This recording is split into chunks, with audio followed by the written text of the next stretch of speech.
Bien, tu fais, bisous les camalobana et belé.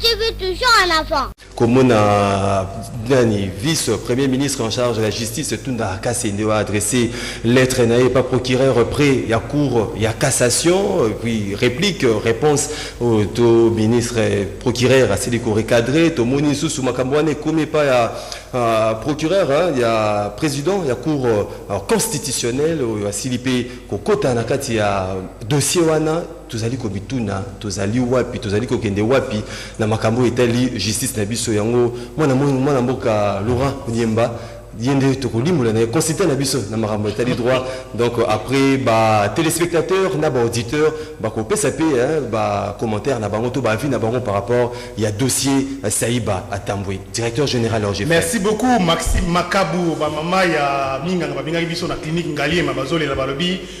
Déjà Covid ici qu'on attaqué déjà 13 infirmiers au na pavillon 5 ils ont s'occuper de makambo ya Covid 19 situation na bango ils ont un peu mobulu ils ont mobulu ça veut dire que protection ezate ba masque ezate ba tenue appropriée ezate ba comme exposé et puis ils ont continué bango peut-être ba comment décourager na musana bango. Donc l'état gouvernement a zo makambo na maboko bande ko binga biso na masina pona ko lobake mutu moko lobi na makambo contrôle pona ba oyo bazola ta masque était policier moko beta ki masasi et ça crée des désordres ba musu bone ko tracasser ba na côté ya Mokali et comment vraiment tracasser makasi. Alors gouvernement provincial peut azo makambo na maboko maître Laurent Oyimba liboso to kota makambo ya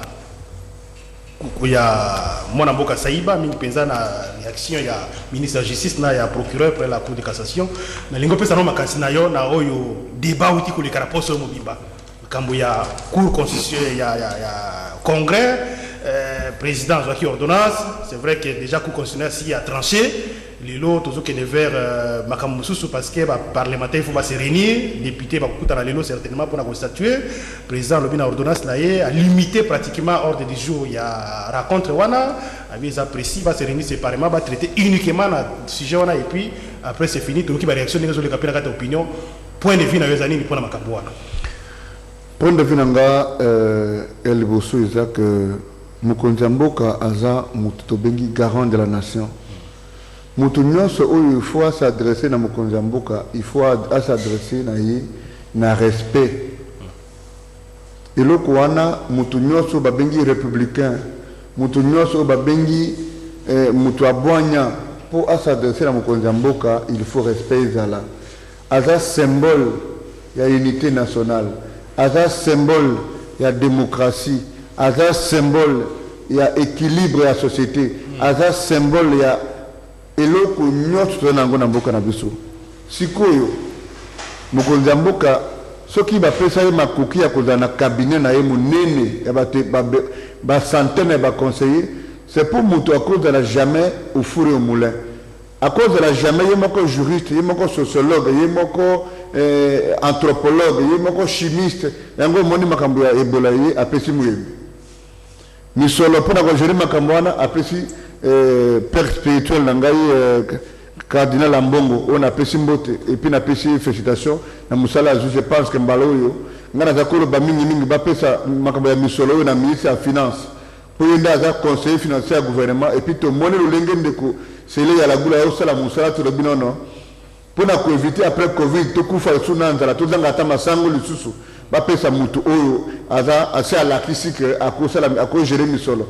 mais ba pesi noko na ngai père spirituel na ngai Ambongo yepe aza mutu ya sembo na makambo ya parenthèse noko parenthèse pour makambo ya monseigneur cardinal Ambongo qui va désigner na Mokonzi Mboka on a ko gérer structure wana coordination makambo tali mo ba fond oyo bazo pesa pour na riposte est-ce que pour la image na ye comme cardinal, au-delà de tout, peut-être basali confiance, mais est-ce que azobangate environnement politique tozana yango ou yo zala tata mususu ata osali lokoti ba monter loko mususu contre yo environnement politique to bien.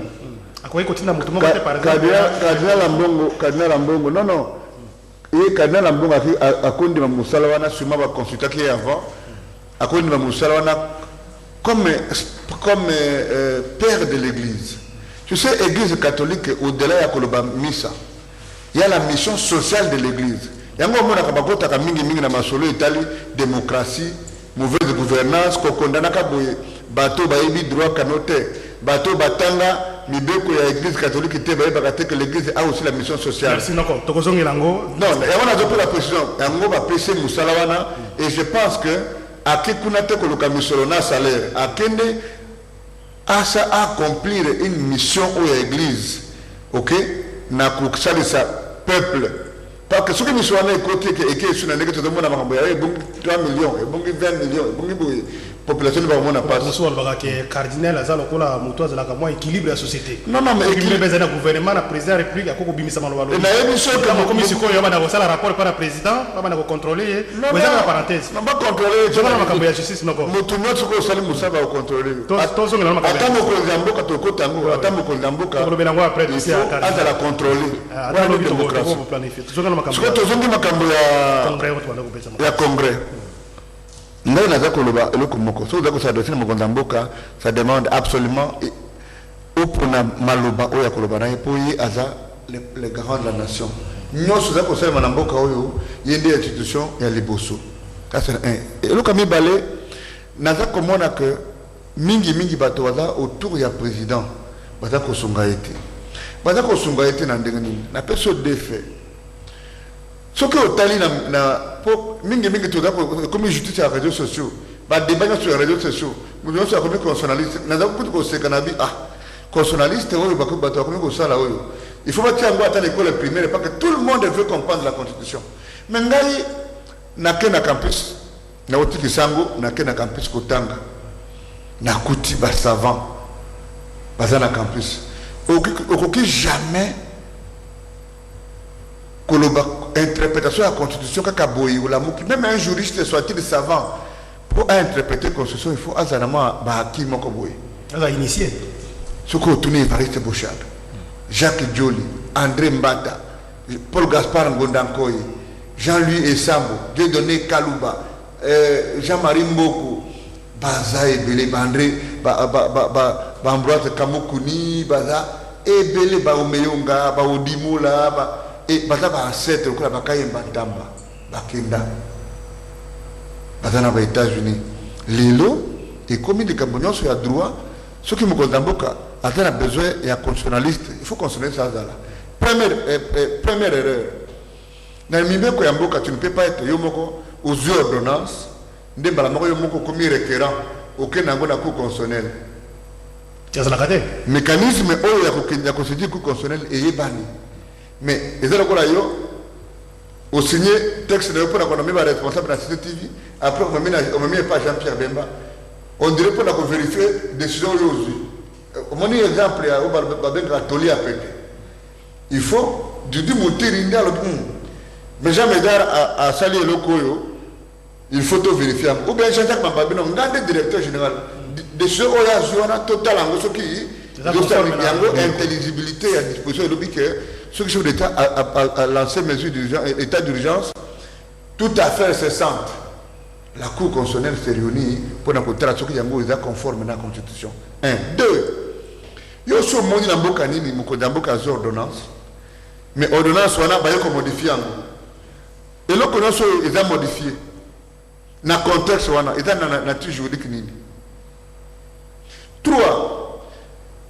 Mais bon, quand parce que ce qui est limité, parce que les lots, ils ont la théorie, campus comme quoi, Cour constitutionnelle a commis le coup à garder la Constitution. Constitution, c'est l'ensemble des valeurs positives que nous trouvons dans notre société qu'on érige en loi fondamentale. Bakepa, Bakuchu, Batetela, Bamongo, Baluba, Benankanana, Bakwaputu, ne pas suivre le cognon sur Malonga, de Toché, le cas de Likunzi, pour Bakukamba Bisso. Et l'on connaît ce photo ça, il faut de la conforme à la Constitution. Ce qui est dans la première interprétation, c'est un coup constitutionnel. Mais les lots, ce qui est jurisprudence à coup constitutionnel, na makambo etali mibeko ya mboka na biso. Kaka bangwana baranda arène en 2017. Bango moko même disposition, ba ko randa arène en 2019. Ba ko saisir bango par rapport na règlement de la Sénat. Balobi yango keza ya congrès, balobi yango keza conforme. Au la disposition article 36 sur le dit que pour n'abattre l'état d'urgence, il faut demander 5 autorisations. Les lots, il faut déclarer ordonnance à chef d'État conforme à la Constitution. Et commis bouillabaisse entre l'article 35, 119, 144, 145. C'est comme même Constitution, le dit que ceux qui coupent comme cela à rendre arrêt, pas de débat. Il y a un question est que ceux qui coupent constitutionnel la commis garder la Constitution. Ngai lokola mutunazo kusama ba recherche amike na kotuna ka question. Mais qui gardera les gardiens?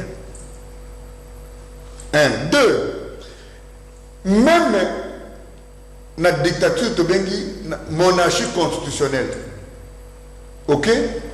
Tant qu'il y a les institutions, il y a séparation des pouvoirs exécutif, judiciaire, législatif. Et l'on connaît ce jour exécutif, il faut être répondant et ça la surveillé par les souverains primaires ou les peuples représentés par ses élus. Alors, ce qui me pose en boca a commis qu'on fixer ordre du jour.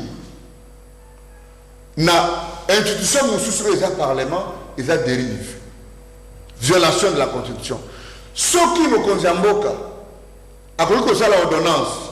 Ils sont conformes à la Constitution et l'ordonnance, bato baza na cabinet na ye, batiki yango, ba réviser yango. Et comme ko énervé mibeko ya mboka. Mais tolobe boye. Et loko nini oyo eza ko bangisa. Soki moko ba parlementaire balobi, ou le tout ça ba plénière rebelle tout kutana na congrès. Parce que loko wana babiki congrès des amayele mabe.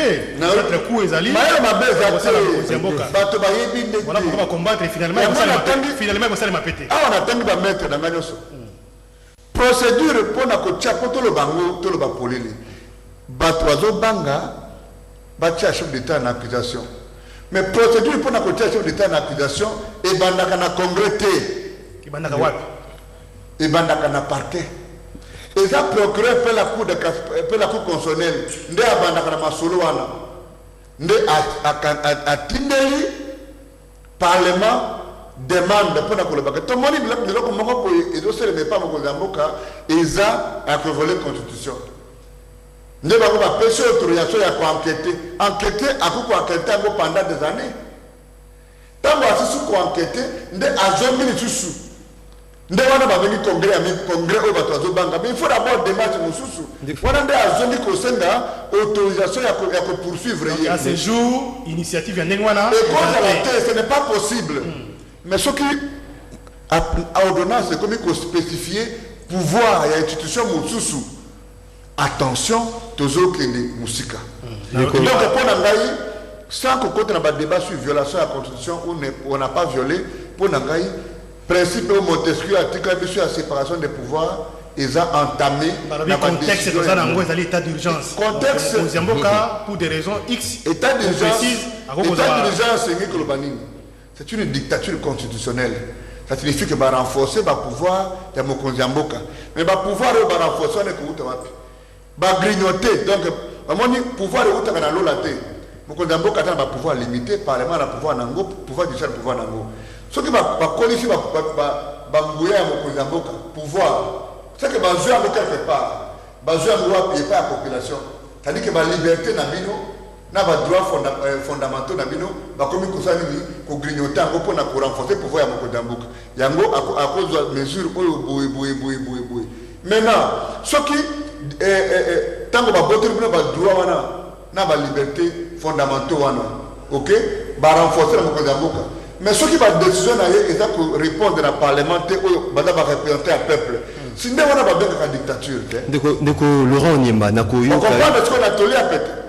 Nous Laurent nako yokayo to nako landa vraiment la bokebi donc population et comprendre que non Mokonzi Mboka chef de l'État dès le départ azalaki déjà na dérive to na mbeba na ordonnance proclama qui état d'urgence après ordonnance ou eutiko nouvelle ordonnance modifiant première ordonnance ezalaki déjà signée le 24 mars pour na yo chef de l'état zali déjà na mbeba. Comment faire pour encore rectifier tir na moment où makabu déjà et pousser nous liboso ndeko Alexis Mambalo baki abi on ne va pas chercher la petite bête. Pandémie où maladie dans la Covid-19 est mondiale. Ce n'est pas maintenant que nous allons inviter le débat politique. Moi j'ai salué un ami qui m'a dit Laurent, s'est réuni pour réfléchir sur les nouvelles ordres mondiales. Partenaire traditionnel, Bazolongwa. Tant que lobby, ma solution est la ministère de la Finance, tant qu'on a un programme, respectons tout ce qui va dépenser de prestige, de poteaux, mais quand on a un programme, sur l'autre, on a un programme qui est fait la Banque mondiale. Au lieu que le ministre des Finances a ça qui demande, tu as 23 millions, il y a don, tu as 23 millions, il y a Nyongo. Tu le mets tout sous Kawapi. C'est pour la Kolobani. Pour la Kolobaki, l'élo, ministre, président national Lobaki, on ne va pas chercher la petite bête. Pour réparer, c'est simple. Le Parlement se réunit pour une loi, séparément ou ensemble. Mais le Parlement doit se réunir parce qu'il faut que le pouvoir arrête le pouvoir. Il faut un cadre juridique qui encadre la décision d'état d'urgence. Sinon, il y a un vide. État d'urgence, c'est celui qui, de l'autre, comme le 23. Le 23. L'état d'urgence, c'est ici. Donc, Parlement, besoin de se réunir. Ou bien l'Assemblée nationale, nous, l'émission de Mkozamboka, séparément. Mais à supposer que l'élo, l'Assemblée nationale, Basili Moussala Wanate, c'est que l'objet, il y a déjà un vide. Maintenant, le vide, il y a 48 heures, on a 24 heures, on a état d'urgence, c'est ici là qui, là, nous va prolonger en beauté. On est sous quel régime? Tu vois un peu les limites des gens. C'est très important parce que, ce qui est état d'urgence, c'est ici l'élo. Et que le Parlement, on a besoin de 3 jours. 3 jours, on a 4 jours. Donc, tous les hommes viennent à Bissau. Ok? Bon, pendant que va proroger, parce qu'il y aura un vide, il va encore prendre, comment dire, proclamer un autre état d'urgence. Mais si à l'origine il y a eu consultation et qu'il y a eu convergence de vues entre les institutions, président de la République, Parlement, comme la loi le dit, donc les deux présidents des deux chambres avec le gouvernement, tout le monde comme la Makambo. Toute la politisation, il y a Makambo, ils ont concerné par intérêt, il y a vie à la population. L'équilibre ou les récupérations, les affabulations politiciennes, ils ont avancé bisoté. Tous les en face de la Covid-19, tous les en mission à la soigner, qui ces actes, tous les un état faible et fragile. Merci. Merci, maître Laurent Tokota Kalate Makambo. Il y a deuxième point à l'émission Nabiso, mais la ligne quand sa précision. Donc là, ce qu'on va s'engager, va changer, va se réunir de manière séparée. Loi et l'opinion, est-ce qu'il faut pas la loi, pas la donc une sorte de projet de loi ou proposition pour accompagner, moi loi pour accompagner, ou bien une résolution parce que nous qui peut débat dans les médias, non, il faut une résolution, pas question que ça la loi et ça le débat, tout ça. Alors, procédure les assemblées, on a soutenu l'assemblée ici, atteint dans le Sénat statué, on a une divergence. On risque pas de glisser, il était simple que les parlementaires se réunissent en congrès. Ok, les deux chambres réunies, au cours d'une journée, ils peuvent partir de 8 h, en tout cas avant 23 h, ils auront voté 2 articles. Ok? Pour dire, l'article 1er, les compétences chefs de l'État, pendant l'état d'urgence, ce sont tel. Pour que nous soyons au Parlement, ils ont posé la Mébéco. J'ai entendu aussi que le Congrès n'a pas la vocation de faire des lois. Mais ce sont les mêmes députés, les sénateurs qui légifèrent. L'état d'urgence, ça signifie que nous sommes en train de créer les pouvoirs de régulation. On ne peut pas considérer qu'il y ait un vide. Mais parce qu'on a besoin de la petite bête, tu sais, un exemple pour finir. Si on a la moitié de ce qui moutou yanzela ou tout que somba tasse na yo na boutique ou bien alimentation ou bien autre ça la chicken, oh pardon, autre ça ma sauce na yo na alimentation bien na KFC. Ce qui moutanzela a botolé au sachet ou emballage à bambiango, ok? Au salami, au kobunda. Mais au koko manango na ndako, mwana na yo, hein? Au PC sachet auto sur mango na $20, $10. Un peu moins nangai à Salakango na PC mbote Biana Delis na princesse Rita. Aïe pour la question que papa est déjà abîmé. Donc azui soso bien et l'autre est cher na azui à Bambi en goudé au sommet qui jouer à $100 lobby dans vos oiseaux na pokabi papa regarde j'ai abîmé. Donc tout dépend il y a interprétation au mutata nango na makaniseza na kati ya motema. Donc ce qui te commet là-bas, juridisme, on va comment bien le juridisme, les pouces sur les têtes, pour les erreurs des uns des autres, et comme il concrètement, vous appréciez parce que concrètement, ce qui va débuter, va coûter les lots. Par ça, la nini, pas la camétali, les mani, non, on a député, mais on a coupé ça. On a coupé ça, ma qualité n'angaï, pas député, comme le chef d'État a s'exprimé par voie d'ordonnance. Premier ministre par voie de décret. Premier ministre par voie d'arrêté. Les députés prennent des lois, votent des lois. Ils peuvent, dans d'autres cas, prendre des résolutions. Ça, c'est un débat d'école. Donc, c'est une question aussi technique qui concerne l'état d'urgence. Ils y vont profiter. C'est comme ça que je t'ai dit qu'ils doivent absolument ne pas suivre l'orientation de l'ordonnance qui dit que vous devez seulement vous réunir pour une question. Comment les parlementaires sont en train de siéger? Non, en tout cas, ils ont levé l'option. Non, vous devez arrêter. Ils ont levé l'option.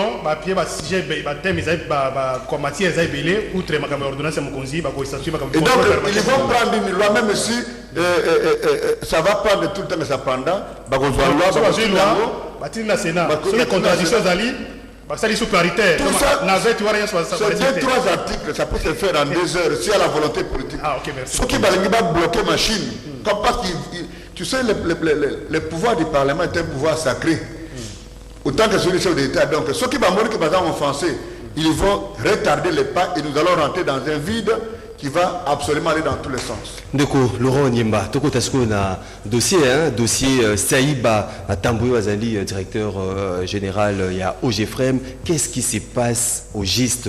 Na dossier wana to mona ki ba interpellation première batindi convocation à liboso ya mibale ndeko Saïba s'est présenté te mandat d'amener ti siko opena nuka à répondre été to peut tout moniment polémique du côté ministre vice-premier ministre en charge il y a justice tunda kasendewa mekaki kokomela procureur général près à cour il y a cassation réponse et où me l'a quitté pour recadrer affaire wana population à comprendre mais qu'est-ce qui se passe pour la nini de Saïba Tamboué aligné que s'est présenté devant la juridiction pour na ayeba et l'autre nini bazali ko bengile là.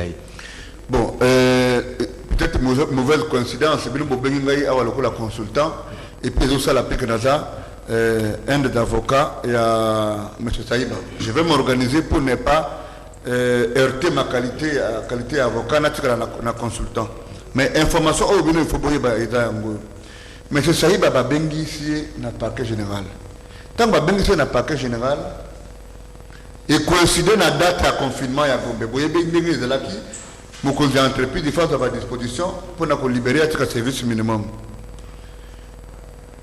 Azul Mukanda a commis, a mis un mot et pas d'avocat, pour pas qu'il ne s'excuse pas magistrat, pour nous dire que, ah, on a un problème, je ne sais pas comment on a office now. Il y a Liboso tout à Souka. Il y a Liboso à déposer.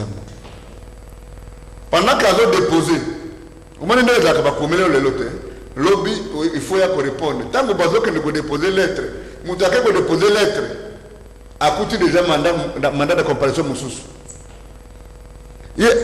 À répondre lettre pour dire, mais non, vous pouvez suite pour la lettre, vous avez sollicité date Moussous pour répondre. Ah bien, maintenant vous répondez à la lettre, il y a date telle. On a aussi que tout à fait de confinement, on a fait une incapacité à Kuna. Comment vous communiquez sur le mandat à mi-balé? Lettre à mi-balé, parquet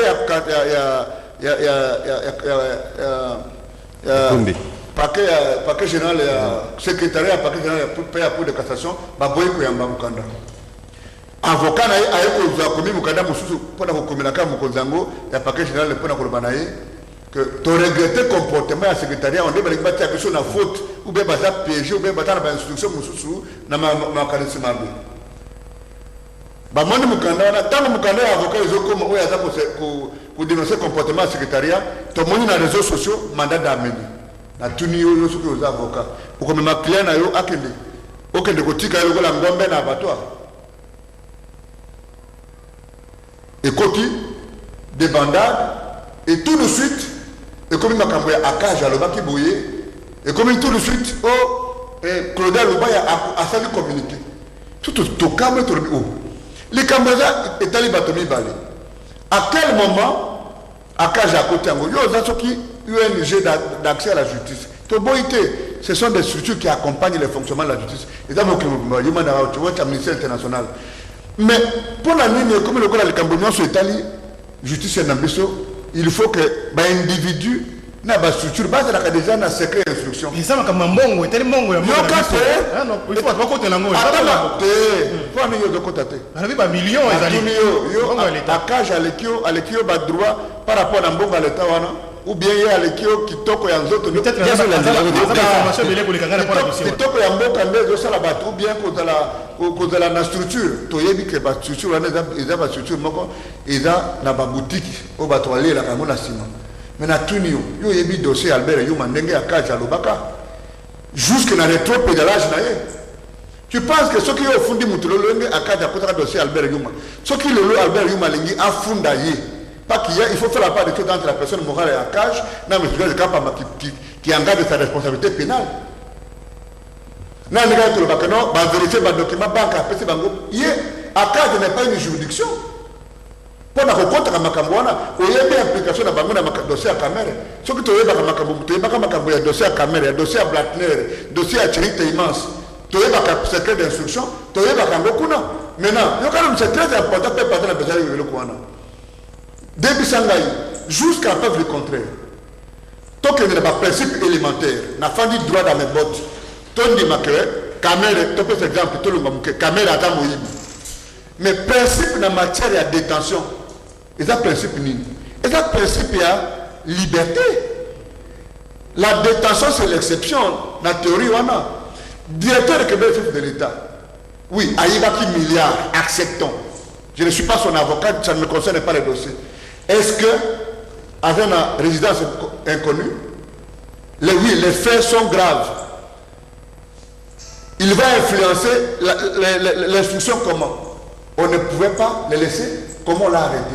C'est-à-dire qu'on ne peut pas avoir une justice, oui, je suis d'accord pour l'état de droit, mais on ne peut pas avoir une justice, comme le coup là, et père de Damoclès qui ne respecte plus ses propres lois. Je rentre sur le dossier de Saïd. Maintenant, quand nous répondons, nous voyons que Claudel Loubaya s'invite. Moi, je me dis, le député national s'exprime dans un champ déterminé. Il vote des lois et il contrôle l'exécutif. Il ne s'invite pas dans un dossier judiciaire en contre un mandataire. Le plus grave, très bien. Mais il peut faire une question orale avec débat, une question écrite, une motion. Il peut aussi s'exprimer. Non. Un député, c'est un citoyen congolais normal. Il a seulement été élu par le peuple. Ok? Et donc, il peut arrêter sa responsabilité pénale. Qu'est-ce qui se passe? Il y a eu violation à procédure. Qu'est-ce qui s'est vraiment... C'est lesquels? Comme la motion, pourquoi il n'est pas allé en justice? Pas que les gens... Comme le roi, 2 poids, 2 mesures. Caméré, Moutaïe, lycée, cache à côté prison. Non. Saïba, PPD, et comme un blocage. Voilà, ils ont la récupération politicienne. Tu n'as pas vu que les magistrats se sont déportés. La procédure pour l'affaire où il y a Bamaros. Si on va continuer à faire cette justice des coups de fil, on veut nous présenter la face de l'état de droit et d'autres face c'est droit de l'état. Ok? D'une face on montre l'état de droit et de l'autre c'est l'état de droit. Autant que le ministre de la Justice. Réponse à la procureur. Là, expliquer rapidement ça. Et puis si M. Makoki n'a courage, maintenant nous pouvons aller au parquet. Même si tu as une opinion, ceux qui nous avons écrit. Parce qu'il faut rester dans... Le mandat d'amener est comme compliqué. Nous sommes restés dans la logique de Kolobaker, tout comme mandat, tout comme lettre, pour nous il y a un moyen de dossier essentiellement administratif. Ce qui m'a reproché, c'est la gestion. En Finlande, il y a déjà des positions au Biscuit Bazoua Kimbongo. Quand on a obtenu 21 millions, le bail a même parlé de 7 millions. Ok? Mbongo, il y a en Finlande, il y a 3 millions. Et Monisi Mukanda, il y a autorisation et autorité de tutelle, il y a ministre de transport, de Koujoudé Makila. Et tant que le ministre, tout le monde de vie pour le ministre, pour le paquet général à Bino, tu oses composer un acte en violation de la loi, au-delà de tes compétences. Dans la matière où tu n'es pas compétent. Yebisangaï. Mboka oyo toujours kende wapi. Et celui qui a na moni mukanda procureur. Procureur alobi bayaki ko solliciter ngai mandat pour aboyer ko répondre na deux convocations, deux invitations batindela ki. Maintenant na yebite que casier judiciaire police judiciaire de parquet est sous l'autorité et à parquet général pour la Cour de cassation. C'est judiciairement on peut parler de la sous-traitance. Ok? On peut parler de la sous-traitance. Mais est-ce que nous sommes encore dans un domaine de collaboration? Les ministres de la justice ont un pouvoir d'injonction. Ça signifie que il y a le principe de la séparation des pouvoirs. Il y a le principe, il y a liberté à parquet, à composer des actes. Mais il y a une autorité. Pourquoi le lobby comme le bâtiment tourne avec le FCC? Avec le PPRD. PPRD. Mais tant que tourne à ça qui est une injonction pour passer la banquette sur 100 jours. Tant que Bakandi Bamaros. Tunda zalaka mutakash parce que tunda comité ko ba même na média que on est ministre ba tenigno so ya makambo ya 100 jours mon côté ko bénéficier de la liberté provisoire. Et on a dit tant que était de cash.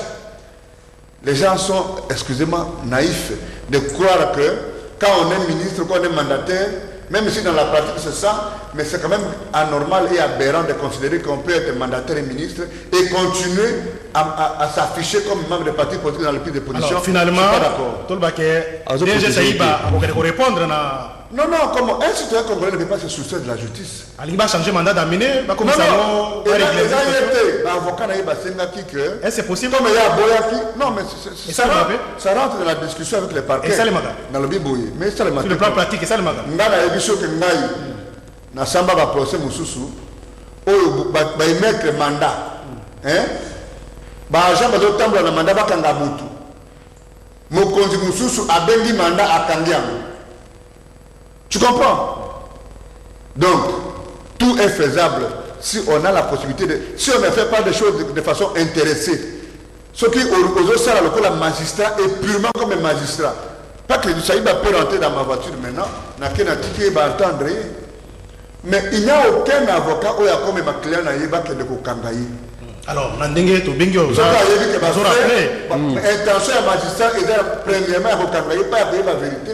Il n'y a aucun avocat. On a rappelé, la radio, la télévision, tu Yambi comme consultant maison, pour faire sa vision avec l'éclaircissement, la logique, il y a une béco, aspect mingo qui est avocat, entre le ministre de la Justice, quand il doit rappeler. Procureur général de la Cour de cassation, il y a un procureur, réponse n'a pas la ministre, tout le problème est à voir. Est-ce que le ministre a compris qui m'a fait convocation? Est-ce que le procureur a outrepassé le pouvoir? Le problème c'est à quel niveau? Ou bien la protection politique derrière Saïba? Non, Saïba il est qui pour jouer dans la protection politique. Je t'ai toujours dit, mais tu vois, les journalistes sont censés qu'il y ait une influence à battre. Ce qui est Albert Youma, à la protection politique, il va interpeller qui. Si Bamaros va interpeller qui, quand même. En tout cas, vous répondez. L'interpellation, Albert Youma, vous répondez à la justice. Non, mais jusqu'à la preuve du contraire, à d'autres, on va le bombachiter, à d'autres, la moussalate. C'est qu'à un moment donné, il y a une épée de Damoclès. Bon, Albert Youma, vous avez dit, bon, VK, Azana Makala. Par exemple, peut-être que la justice est pilotée par FCC. Et ça va réglement des comptes. L'état de droit veut dire que tout le monde soit sous l'autorité de la loi. Mais la personne est censée, pour le loi, pour mettre en musique l'action pénale. pour na kokanga mutu il faut yeba ke yepe il faut azala ko la magistrat azala ko la avocat oyo azokumba ko la azala mutuka ako éviter les boulot magistrat azala ko la train il faut que de na rail procédure pénale le biboye procédure civile le biboye mais la violation ya mibeko ngana ta conseiller ya tunda te tunda a rappelé article 72 oyo ya mibeko na bango oyo ezo régir fonctionnement ya justice na biso loi portant sur le fonctionnement du pouvoir judiciaire a rappelé l'article 77. Tant que réponse, procureur général a wanganité. À l'obligation de dossier dans parquet, l'inspection judiciaire de parquet. Mais l'inspection, les autres dépendent de la. Lui, il va ouvrir un dossier à supervision. RI. Dans la Tunio, dans le dossier RI, il va mettre un mandat. Ils ont un registre d'informations. Parce que l'instance est assez, et qui ça va répondre et que comme il mandat d'amener, semble-t-il, il fallait compétence dans non, tout ça, moi, dossier, tout cas pendant le confinement. Ma construction pour te dire, il y a tout cas que, tu vas te conclure le bain, tu t'as qu'à non, à Zimbabwe pour ce qui a Kasumba. Non, attention, c'est très important parce que. Tu sais ce qui dossier procureur magistrat à Bengi Moutou. D'ailleurs, il y a un juge. Donc, ce qui y a évité, à niveau, il y a évité différence entre juge et magistrat de parquet. C'est quand même très compliqué. Mais toi, le baboué, ce qui va Bengi Moutou dans la justice, ok? Et que y a un mot, n'a pas évité et le va Bengi un particulier, soit-il député national, a combien de temps motif où va baigner la parquet. Merci. Merci. Ça veut dire que je peux l'impression qu'il y a une juridiction parallèle et c'est décidé. Merci. Ça veut dire que dans un schéma que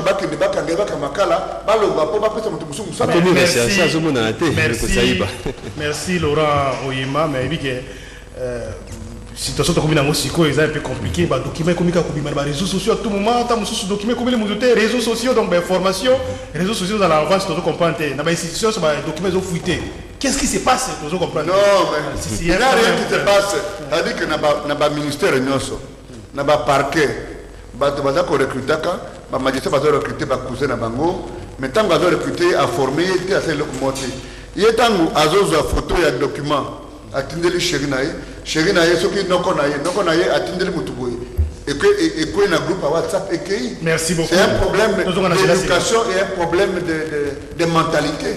Qui on peut sanctionner par cas donc il veut un parquet et comme il a par exemple suspecté il se retrouve dans les réseaux sociaux. À qui la faute? Dans la lire na ba question wana awa na za consulter comme ko tuna ba question privée na ko tindelo note d'honoraire. Na recommandé au livre il y a professeur Kojo. Ngana kotanga me bande ko bazolanda biso. On a recommandé un livre à professeur Kojo sur la cybercriminalité.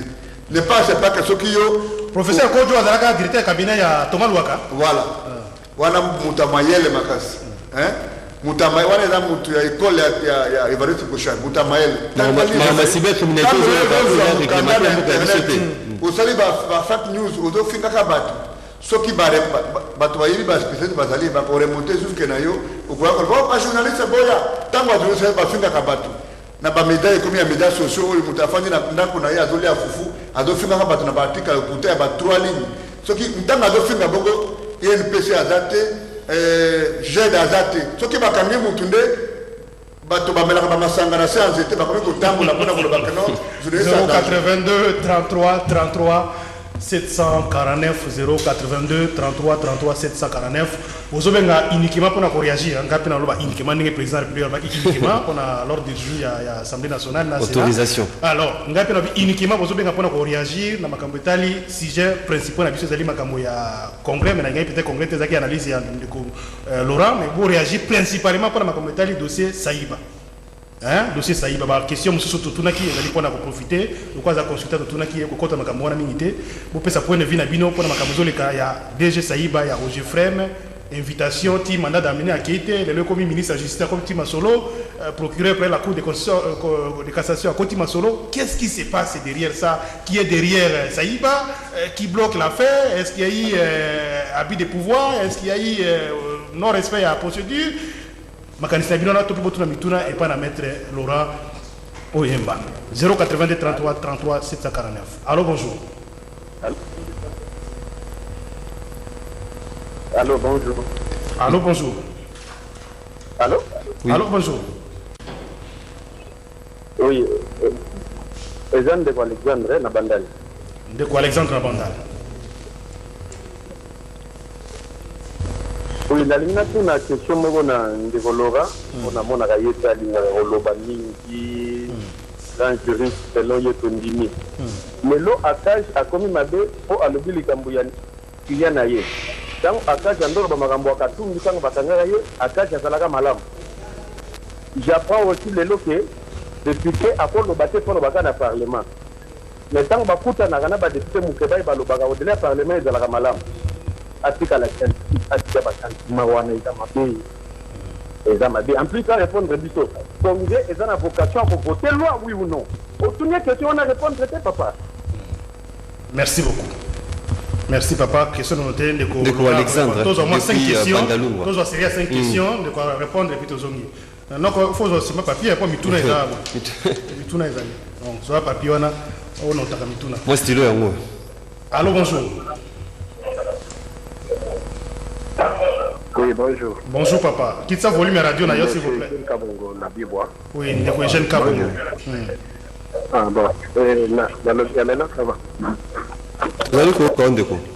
Oui, na l'autre journaliste de l'école analyste. Il ne s'est pas prononcé totalement l'école analyste. À se prononcer l'école d'avocat et analyste. Il y a des jours dans le Kawana. Ce qui va amener jusqu'à la fin à défendre Yemouana. Ce qui va dire le mandat d'amener, il y avait un document qu'on avait émis avant. Le moins qu'à faire, c'est là qu'il faut se présenter. Il y a un avocat. Et reconnu pourquoi c'est justifié qui était le premier document. Et reconnu dans l'armée, mais à une des avocats qui va pour revoir le mandat d'amener et bâtir l'invitation. Et puis, le deuxième problème, c'est que le Sanga Mouké, il y a le décision président qui a convoqué l'état d'urgence non conforme à la Constitution. Il appartient à qui il y a juger la décision du chef de l'État. Et ça, quand la Cour constitutionnelle, même dans les tambours, il s'est induit en erreur à étaler il pouvait prendre la décision du chef de l'État pour qu'il dans la Cour constitutionnelle pour la réponse à réponse. Même hier, M. Onyemba, il se prononce à la place de la Cour constitutionnelle, il juge, donc à ce juge, après jugement, donc c'est comme si, à ce bon, il y a un jugement à la Cour constitutionnelle, un homme de la loi ne peut pas se comporter comme ça. Et puis, l'objectif, il y a François Mwambezala qui a commandé, donc, ça, décision chef de l'État, donc, c'est ce qui était comme la mission du Congrès, où il y a un demandement pour convoquer, et vous allez que le ministère a commandé ça, erreur, où le chef de l'État en Salaki. Sur base de quoi de tous les députés réunis, je pense que chacun d'eux n'a même pas un quart. Il y a pas voix où le président de la République a Zouaki. Le président de la République a eu plus de voix qu'aucun député ne peut même pas l'égaler, même à un quart. C'est ça ce qui est vrai. Le vrai représentant, le premier représentant de le Congolais, c'est le chef de l'État. C'est pourquoi quand il y a le chef, il parle le chef. Merci Deko. Merci Deko Eugène. Merci beaucoup. On doit comprendre parce que ces preuves qu'ils sont très représentés du peuple par rapport au président. Merci beaucoup, on a compris l'essentiel. En tout cas, vous attendez moi 30 secondes. Allez à l'essentiel, comme ça nous permet d'évoluer. Allô, bonjour. Allô. Bonjour, papa. Bonjour. Oui, comme on a une question, question, préoccupation rapidement. Comme on a Patrice, dans ce qu'on a vu dans Kimouala. Kimouala, Patrice. Bon, maintenant, on a dit au maître Wana, Azali avocat ya moto, et dans la montée, les Canadiens pour défendre, et dans la montée. Tu as bien mis le quoi consultant, tu as bien le quoi consultant maison. Les avocats, ça y est, merci. Merci. Vous avez une question sous terre? Ah, ça l'est observé. Merci beaucoup. Tous on est comme ça dans les Singa. 082 33 33 749. Allô, bonjour. Allô, bonjour. Bonjour, papa. C'est papa Bala. Des cobales depuis Massina, ma cantine. Oui. nalobi boye nazotuna maître Onyemba oyo nalinga makasi aza parmi d'intellectuels congolais oyo nga nasepela na bango mais nakopose question boye na d'intellectuel congolais ebobima libanda bomona bamboka mosusu ebonga justice efanda ki bato nyonso bazovivre mbango baintérêt ya motu nyonso eza retrouve na niveau ya république esalaka bango ndenge nini to babengaka bango bacongolais ntango bazongaka awa bamona niveau ya basesi wana te mboka na biso ebebi mpona badirigeant baintellectuel nde babebisi mboka oyo baintellectuel ya kala bazalaki mwa bie balumumba bakasabubu tomonaki bakuna te mais bango baintellectuel ya lelo ya kodefendre bango na parlement kuna nini balobaka ya malamu baarticle nini bavotaka balwa nini bavotaka ya malamu mpona biso peuple baintérêt na biso ezalaka kuna te baza baélite eloko bazowela wana na congrès wana eza baintérêt na bango biso pete tofotaki bango kuna mete Onyemba bosala effort ke mboka oyo d'intérêt général primé que d'intérêt personnel na bino po bokoyokisa masoni bana na bino bakolobaka nini boza na bana na barrière bana na bino ekozala pa. Merci beaucoup. Ndeko Bal depuis Massi. 082 33 33 749. Allô, bonjour. Allô? Allô, bonjour. Obengi biso api komona ndeko. Allô? Tozolanga malamu pesa kombo obengi biso api question ozali préoccupation nazo. Kombo na Pichu Pichu. Ndeko na ngana tuna boy. Akaje ya tango président Bemba yaka bakota procès bokeno a pona basoda na ye ndenge baperda biloko na bango ilelo akaze avandi kimia mais ye biso nde toza boye toza baresponsable toza na basi tovanda na gombe wana biloko na biso toperda biloko tout ekenda mais tozo comprendre te esa nango eloko te mais un jour nzambe akosunga biso po tovandi kimia solution na la te. Merci. Est-ce que Osomona déjà que Zela pardon. Osomona déjà que non soda Bemba balaki na télévision aza criminel et ambomaki bato bona boy. Et bande kona ngai to kende pe na vérité akai akote na procès na ye ndinga atala kapo na biso. Bande ko zela ye. Merci papa, on a compris papa. Merci beaucoup. Voilà. Merci beaucoup. Zo senga akai à suivre dossier na bino kona. Merci. On a deux appels, comme ça, Maître Laurent a répondu parce que tu peux presque dans ce cas. Allô, bonjour. 082 33 33 749. Allô, bonjour. 33. Allô. Oui, au Bengi Bissou, comment on a l'indéco? Quitte ça, volume à la donne, s'il vous plaît. Michel. Oui, Ndeko Michel. Au Bengi Bissou, combien de fois ma cantina? Allô. Quitte ça, volume à la radio, en direct, hein? Oui, vous en direct. Vous en avez. Comment Michel? Oui, Ndeko Michel. Oui, ma cantina Ndeko Michel. Parce que le dossier RI est un dossier judiciaire. Le dossier RI, magistrat a dans le pouvoir nyonso ya ko lancer mandat d'amener. Parce que elle a aussi dit ça, ils ont une note de fin d'instruction, batiaka le temps passé en détention. C'est-à-dire, le ministère public a dans le droit de lancer mandat d'amener. Il y a le que le dossier RI, le mandat d'amener, c'est faux. Ok, merci. Merci. Ndeko Michel, depuis Lemba. Dernier appel. Allô, bonjour. 082 33 33 700. Allô, bonjour. Bengi Bissou api comment on a niveau ma cantina Ndeko. Obengi Bissou api comment. Allô. Bitozali ko Ndeko. Obengi Bissou api. Bonjour papa, toujours la dame madame. Allô. Azana retour malheureusement. Allô.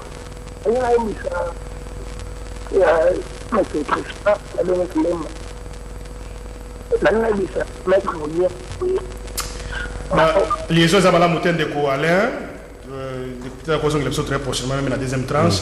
Tous un dernier appel, hein. Tous bengi à ta sauce au cabinet, sauter et sa question à madame. Allô, bonjour. Allô, bonjour. Ben, monsieur, puis comment on a des peu vacances là? Le conseil m'a donné à partir de la commune de bâtiment. Vacances là?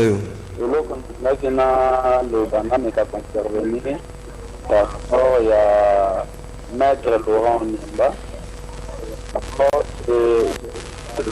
C'est un voisin pour moi, donc il habite même quartier que moi.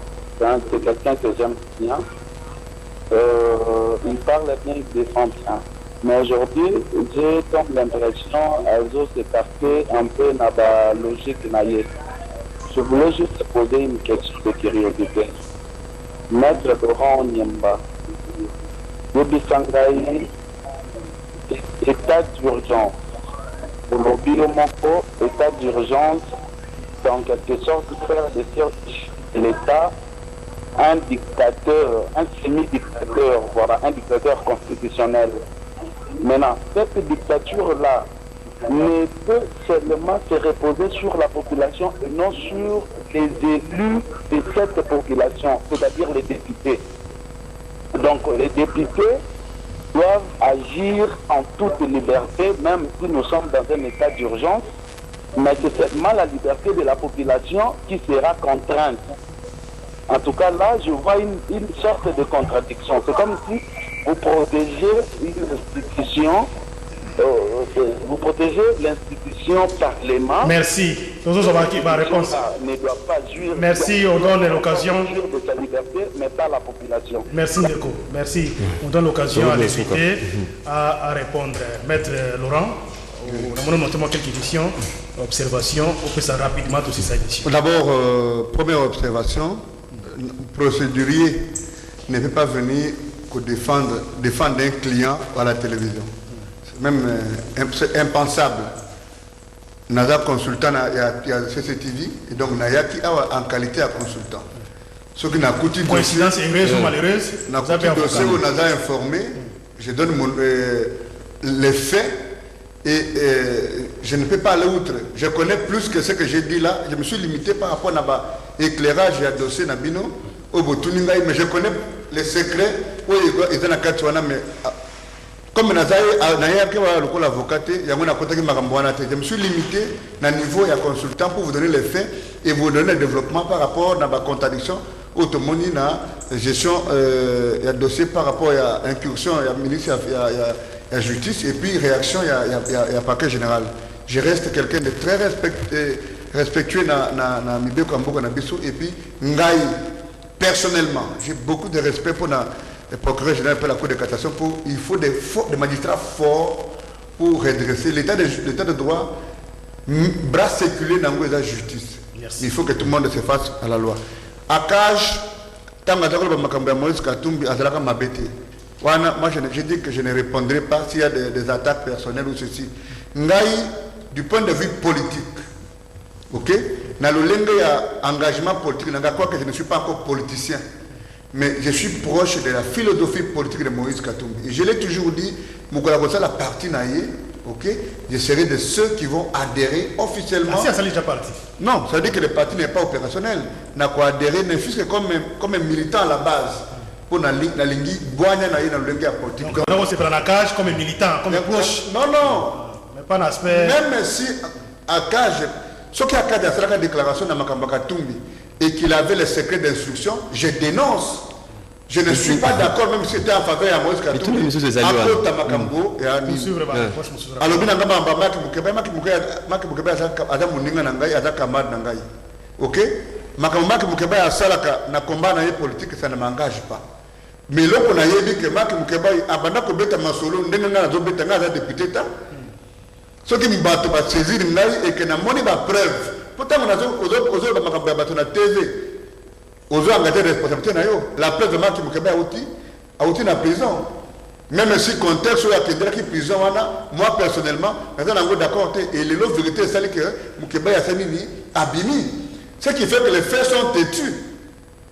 Tu comprends? Et donc, il ne faut pas confondre. Tant que tu te mentionné de moi qui me dénoncer, il n'est pas à confondre. Tant que tu te mets en Mike a député. Azo les gars médias, azo dénoncé ma camouflage. Yo zo pekisa Claude Lubaya comme député.